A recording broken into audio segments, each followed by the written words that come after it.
everyone, welcome back to our channel. Today we are super excited to share a fun and creative DIY project which is handmade Christmas charms using molded clay and acrylic paints. These are perfect as gifts, decorations or even keychains. So let's get started.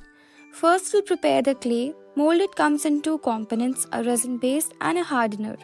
Mix them together until you get a smooth, uniform texture. Also, mix in small batches to prevent it from hardening too quickly. Once the clay is ready, roll it out evenly using a rolling pin. Now grab your favorite Christmas themed cookie cutters, and if you don't have them, you can use paper cutters as well. You can make any shape of your liking. For example, Christmas trees, socks, snowman, coffee cups, candies, etc.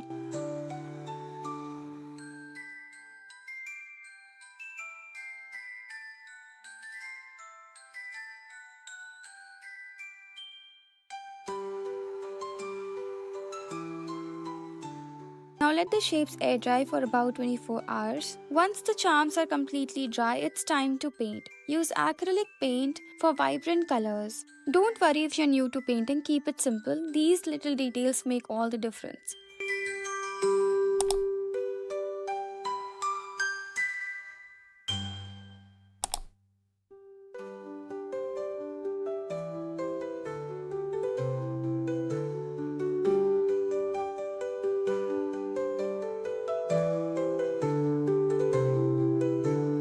Now, to protect the paint and give your charms a beautiful glossy finish, seal them with a clear varnish or Mod Podge. Now that the varnish is dry, it's time to assemble. For keychains, simply attach a jump ring and a keyring to the hole. Or you can also use it as a wall decor. And there you have it, adorable DIY Christmas charms. They're easy to make, super customizable and perfect for spreading holiday cheer. If you enjoyed this video, please give it a thumbs up and subscribe for more creative content. Hit the bell icon so that you don't miss our next upload. Wishing you all a very Merry Christmas and happy creating. Bye.